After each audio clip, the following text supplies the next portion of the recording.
Okay, this is take one of the interview with the Forest of Lost Memories group from the University of Ljubljana. It is the 25th of May 2021. Welcome to Creative Introspections. Today we have a special issue. This is a student project from the University of Ljubljana. I'm here with the group that has created this project called The Forest of Lost Memories. Katja, can you tell me something about this project? Hi, my name is Katja Gorečan. I'm the author of the story The Forest of Lost Memories, and I also made a video of a shadow puppet theater with Sara. Hello, I am Sara Ferčič. I made and animated the shadow puppets. In the video we used the audio Forest of Lost Memories. Narrator in audio was Tina Zadravec. Hi, my name is Tina. In the story that we recorded, I was narrating with Erika Nagode. We had workshops with students of secondary school for preschool education with puppets. Hi, I'm Erika. I'm the voice of Liza, the main character in the story. I made the web page of this project, and I had some workshops with Tina in the secondary school of preschool teachers. Zdravo, jaz sem Nataša. Vodila sem delavnice, ki sem jih pripravila za za dramsko skupino Središče. To je skupina najstnikov. Delavnice smo izvajali preko Zoom aplikacije. Zaradi tega je bil odziv kar precej tako zanimiv, drugačen. Okay, Natasha just told us that she made some workshops with the drama group, Središče. And because the workshops were via Zoom, it was a challenge of somehow. Hi, I'm Colin Black, and I did the sound design for the radio work that came out of this project. So I want to throw it back to the group. Can you tell me what was the inspiration for coming up with this project? Where did this project all begin? So it all started a few years ago. I was studying on Academy for Theatre in Ljubljana, and I wrote this story. It was a story in dialogue. It's like a poetry drama about a girl, Liza, and her grandfather, who was losing his memory. It is based mostly on my personal experience with my grandfather some years ago when he was losing his memories, and it was really hard for me to understand it. I was a student back then, and I couldn't explain it to myself. How is it to feel with someone who is losing everything he knows about himself? So I was thinking to write a story from a child's perspective, how a girl, our main character Liza, explains herself the problem with her grandfather when they got lost in the forest. But in the story, it was like encouragement for her that she became more brave and she took care for her grandfather. But more about the whole project, I think Tina should tell us. I remember back in September 2020, we were talking with Katja. She explained her experience with this story, and she was discussing a bit about her background in the arts. And then I said something about my background with rehabilitation, with working with this kind of people that had dementia. And then at one point we said, let's do something to connect those two areas, in one way medical and in the second way arts. And then we gathered, everybody, we said to other students who also had different backgrounds and different occupations. Some of them are in the arts, some of them are in the philosophy, some of them in the music. And we said we have so many talents and so many things that interest us, and let's gather and do something together. So this is the project that came out of our conversation. So here I would like to mention also a workshop of illustration that we made with the art department of high school Gimnazija Celje Center, where their professor of art design, Andrea Đakošić, made different illustrations based on the story with her students from 3rd grade. So can you tell me what happens in the story? How does it start? How does it end? What happens in the middle? Well, the story starts with this little girl, Liza, waking up in her room. She's all sleepy and don't want to get up from the bed, you know, the comfort. In the morning, it's hard sometimes to go out. And there is her grandpa, that looks from through the window, and he says to her that she will never realize how beautiful the world is if she will stay in her bed. She won't have any experiences.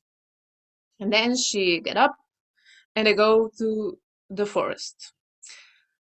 At start,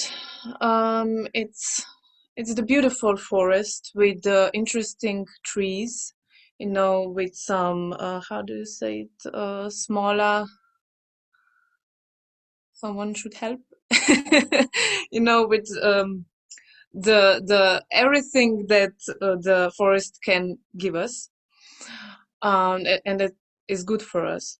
And then they get lost. The grandfather get lost in the forest. Everything becomes dark, you know, but it's not. Some people will say that we shouldn't represent the forest as a dark place, but it's a metaphor for his loss of memory. You know, he gets lost, doesn't know where to go, where they are. Who is she? She forgets her name, and that's really painful, you know, if your grandfather doesn't remember your name. But it can happen with dementia. And at first she's really angry. She's like, "Hey, Dad, but you shouldn't get lost." But then she asks for the ash tree to help them. And this ash tree is, you know, some kind of a wise man in a tree that tells her that you can't cure everything. You can't reverse it. You have to accept it. It's like, you know, every fall, the trees lose their leaves, and they have to live with it. And that's how he lost his memory. And that the only thing that she can do is not run away from it, but to get to know it, to look at it, to accept it, and to become his memory, you know, to preserve his memories, to talk about it, and the memories will live through her.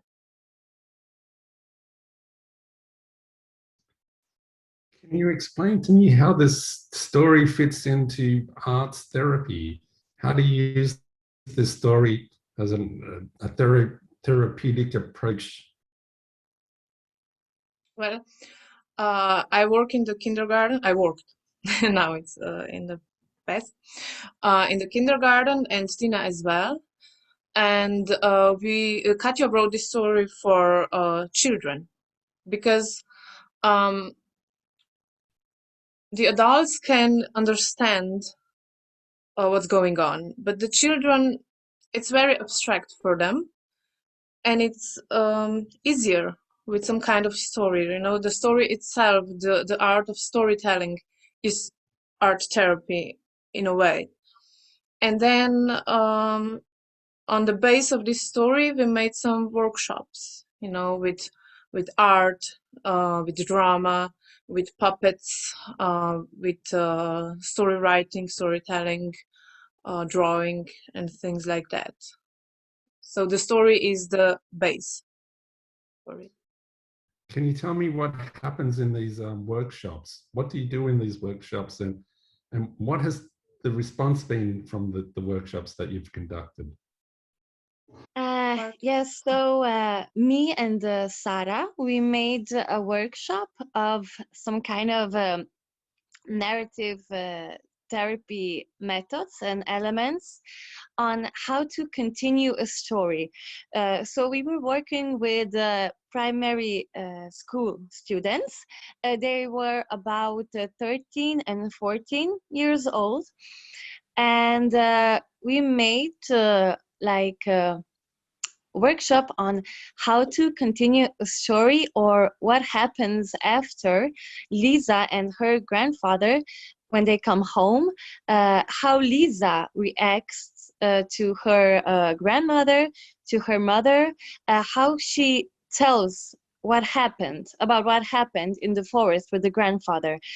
And reactions of the primary school students were very interesting and also very different. They were divided in different groups of 3 or 4 students, and we got reactions that in one story continuation, there was Liza that was feeling punished that grandfather lost his memory because of her, because she some kind of misbehaved. And in other story continuation, there was Liza asking her grandmother what kind of cure are they going to buy for grandfather, and also telling to her mother and father what happened and how they're going to take care of grandfather together. So yes, it was really interesting to see how some students talk about losing memory, and how would they also behave to their grandmother or grandfather who are losing their memories. We had a workshop together with Erika, and we had 2 goals. One was that we try to introduce dementia to students who were 17 to 18 in the last year of secondary school, and the other was for them to encourage them so that they would think how they would lead a workshop with children in the kindergarten. So we use different elements. At the beginning, we always had something for them to connect to the main point. For example, we had, for the first time, we asked them if they can prepare a photo when they were young, so that they could see the difference, how they were back then, how they are now. Then we had some very interesting photos, black and white, from Italian artists. And in the last session, when they were making puppets, they played this photo to the others.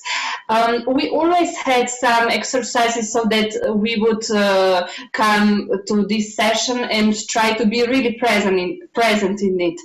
We divided them into 2 different groups, and we had 3 sessions. Our main point was to work through puppets. Also because they did say that they are interested in that, so that they would get some more knowledge about the puppets. And through each session, we were making different kind of puppets. And at the end, they had 3 puppets. One was Tree, one was Liza, and one was Grandpa. Those main characters from the story. We were talking with Erika how they experienced the whole story, and they said that it was very interesting because they never really thought about that. And then some girl said, well, I have grandparents who have dementia. Well, I had, the other one said I had grandparents, and they are dead. So I think that we managed to open this area, and we encourage them to try and to start think about it, and how would they show this to young students in kindergartens.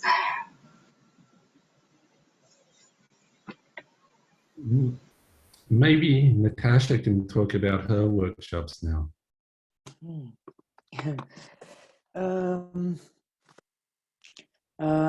Jaz sem izvedla delavnice, kot sem prej povedala, z mladostniki. Namen oziroma cilj teh delavnic je bil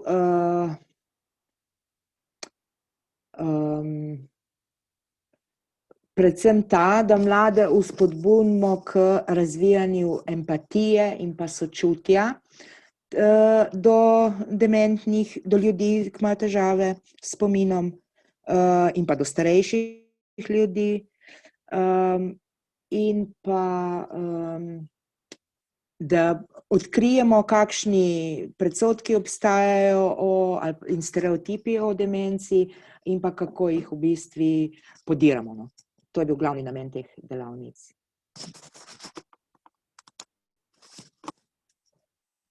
Nataša just told us that she worked with a drama group that were teenagers. And that the main goal of her workshops was to develop empathy for the elderly and the people that are losing their memory. They're not just, the old people. There are even some youngers that are losing memory as well.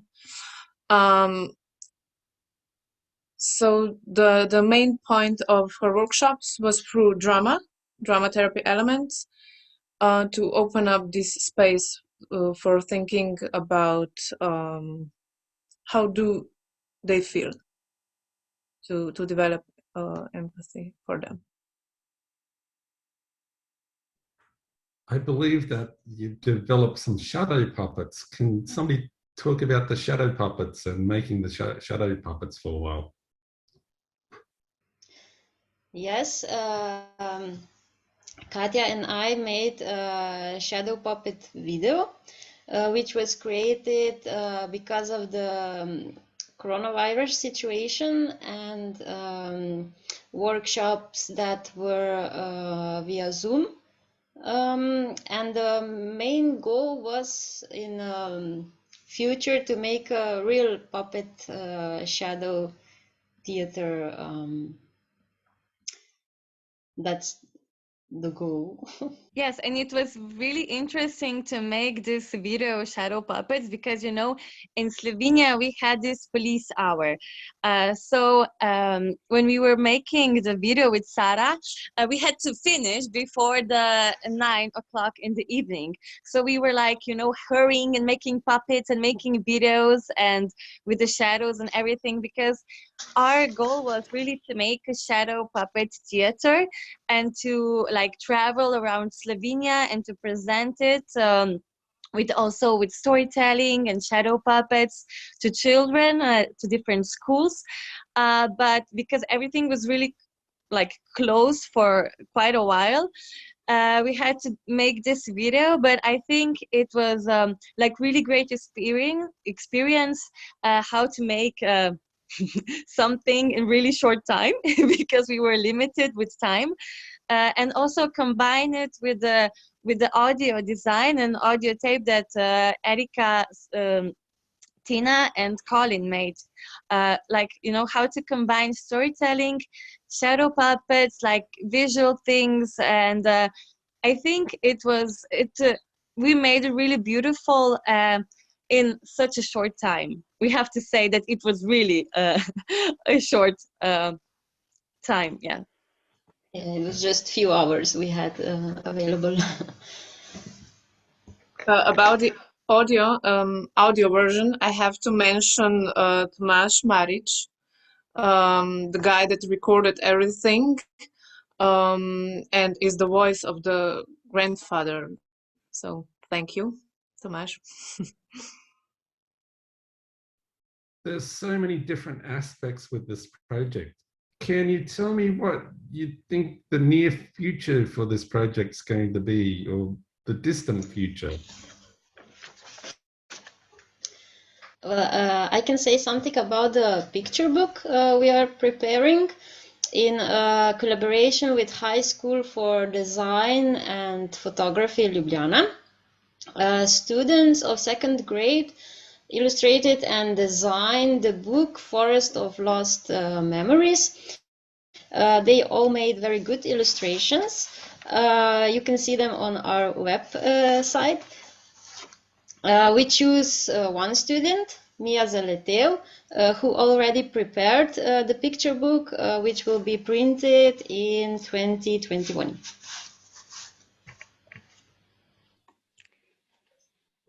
Thank you so much for this wonderful interview with all these different aspects from one story that was created. There's a shadow puppet, there's a picture book, there's workshops, there's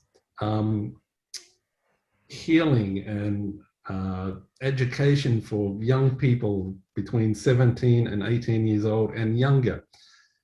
So thank you so much for this opportunity to interview you about this project. Thank you, Colin. And I would like to just say that we are very interested in collaborating because we also have the story translated in English. So we are very interested in collaborating with also foreign countries, art therapy centers, and educational centers.